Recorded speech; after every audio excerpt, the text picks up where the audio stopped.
I was not surrounded by any other entrepreneurs. Like everybody was obviously employed. And man, and when you do something entrepreneurial and you're not surrounded by other entrepreneurs, people kind of look at you strange and they actually try to talk you out of it. What's going on, Garrett? Hey, Michael, what's going on? There's a lot of bad stuff in the news about things going on and the stock market going up, stock market going down, interest rates going up. We don't know. But there are people who have made investments over the last 2 years, and some of them are in trouble. They're facing capital calls, maybe in a syndication, or maybe they're facing some kind of loss. And it can be stressful when you're in tough times like this, and you're going through an unfavorable economic event like we have over the last 2 years. And it can really affect you, impact you. And so, I think the main thing that's important is that you remain calm, and not only for your own benefit, but also to make better decisions. Such as if there's opportunity coming in 2024, how can you make decisions from a more calm perspective, a more objective perspective? Now, I know you've been through some stuff. Maybe you can talk about what have you done when things are a little out of control in your life. How are you able to calm yourself down? Well, there's really one thing that anyone can control, and that's your mind, right? So there could be the same event happening to everybody, and some people are going to get in there and be able to solve the problems and live to see another day, and then other people could crumble, right? And so the biggest difference is your mindset. And right now is just an extraordinarily difficult time in general for anyone that owns existing real estate deals, especially with floating rate debt. You've got values that dropped off. You've got a lot of things that you have to challenge and overcome. And so there's a lot of mindset practices that I've had to put into place. You guys have heard all the things in the routines and in general. Some of the things that I've found to really focus on have to do with my physical state, and that's helped improve my mental state quite a bit. And so one major thing that I know Michael is actually completely not against, but he's like, you're crazy for doing that, is I've been jumping in my pool every day that's 51 degrees. And there's a big study on cold water immersion that can actually help release dopamine in the brain. And I've found that to be completely true. And I did it this morning. I've been doing it every day for the last couple of months. And I've seen major health benefits I never knew existed. And it's helped keep my mind focused more than anything. I've also quit alcohol. So I stopped drinking for a while, and that's helped me really get into a great place in my headspace. Added in even like further things that maybe people look and laugh at, like grounding and red light therapy and things like that. But the combination of everything that I've added has made it impossible for me to feel down for too long. And that's just a hack that I've figured out in this time when everything seems to be so difficult on the outside. Let's control what you can control, which is your mind, and then show up and go to war. Yeah, I love that you've done that, and everybody's got to kind of figure out what to do, but everyone needs to figure that out, right? Because you're going to have challenges, and it's going to mess with you and your ability to, function as a human and to have joy.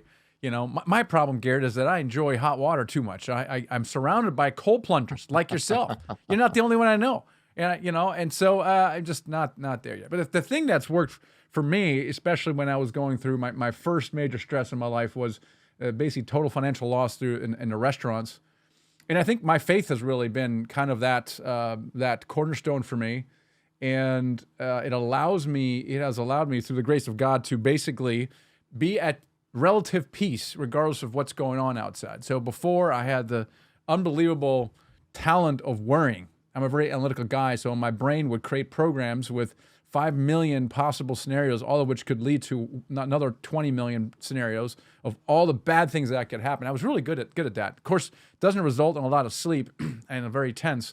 And so really through meditation and prayer and silence and actually experiencing God, that to me has been foundational. So when things are going bad, that's kind of where I go to. Having said that, physical activity is a contributing factor. And in the olden days when things were stressful, I would simply work harder and skip any kind of workout, and I no longer do that. And for the same reason, you probably jump in your 51 degree pool. Is physical activity is one of those practices that really contributes to your overall well-being. So yeah, so here's the thing, you're always going through something in life. And what can you do to remain calm, a relative calm, so that you can make better decisions? It's one of those things where, in 2024, we're going to be faced with investment decisions, for example, right? Or major life decisions. Well, if you're freaked out, how can you make good decisions, right? If you're afraid because you had made an investment, for example, in syndication, it went bad, and now your conclusion is, oh, all real estate bad. Never do that again. That's the wrong conclusion because you're kind of freaked out. So what can you do to become more calm so you can make better investment decisions? I was not surrounded by any other entrepreneurs. Like, everybody was obviously employed. And man, when you do something entrepreneurial and you're not surrounded by other entrepreneurs, people kind of look at you strange, and they actually try to talk you out of it. Even to this day, my dad, right? He goes, "Oh, Michael, sounds like a lot of risk. I've been doing this for 20 years. Sounds very risky, Michael." I said, I was like, so I can't go to my dad and some, so his old friends to get support. And you probably went through that as well. And it's sad, but it's you just have to accept it. You just have to accept it and move on. It doesn't mean you should never talk to him again, but it does mean that you got to surround yourself with the right group of people that are going to lift you up to wherever you're going. And Jim Rohn said you could become the average of the 5 people that you're around, that you spend the most time with. So who are the 5 people you spend the most time with? And do you maybe need to make a change? So that really stuck with me. Yeah, I think just one of my earlier memories is graduating from college and coming back to my parents' house to live for that. And all I wanted to do was create my next business. And all I heard from them was, that's so much risk. What are you trying to do? And I eventually mustered up enough money to go sleep on someone's couch downtown Chicago for $200 a month, Uh-huh. because I had to get out. I just knew I had to get out of that environment. I'm like, I can't have the noise hitting me this way and starting to erode my thoughts. I have to keep focused, to the point where I was willing to go to like the cliche area of going to sleep on a couch to make your dreams happen, right? Like that really happened to me though.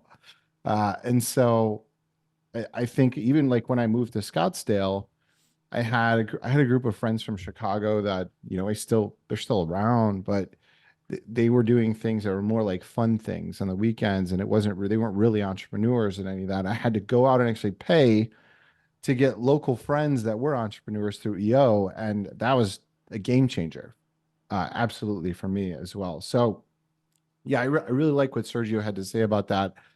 I also like how he's taking just a conservative approach to it. He kind of eased into his business, where he went in and tried a new asset class out, started small, and then is now scaling that, which is similar to my story and your story.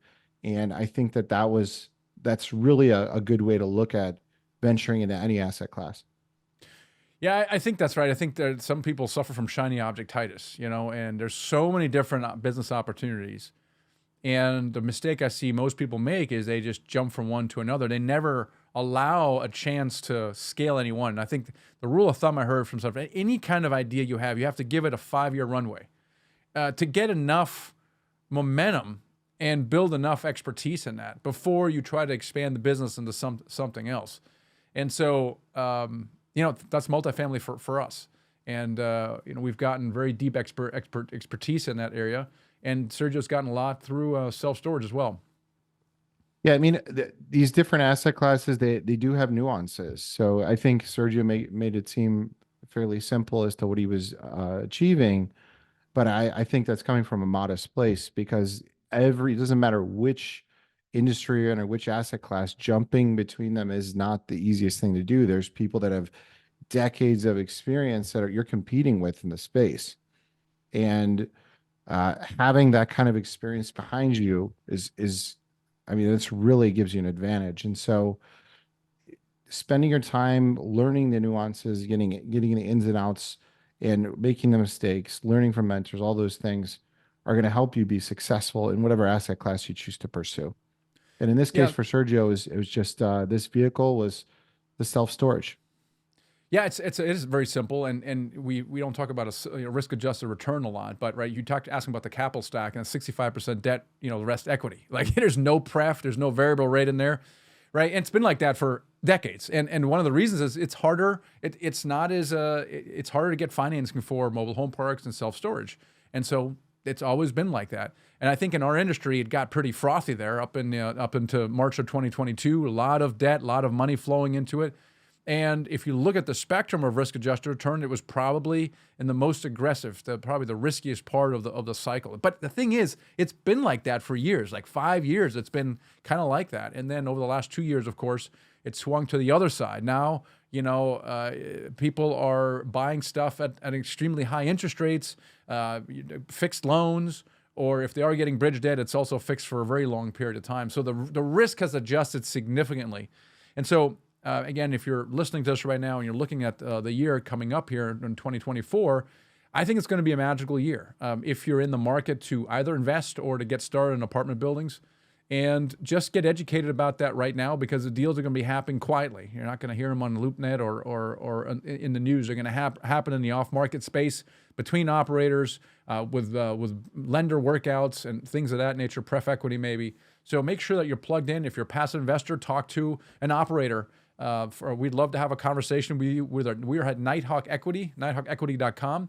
Just go there and just schedule a call, and we'd love to talk with you so that when we do get an incredible deal, you'll be the first to know about it as well. And if you're evaluating getting apartments, get your education now so you can start talking to brokers so that you can see these opportunities that are developing in the year as we're already seeing. So with that, catch you guys next time.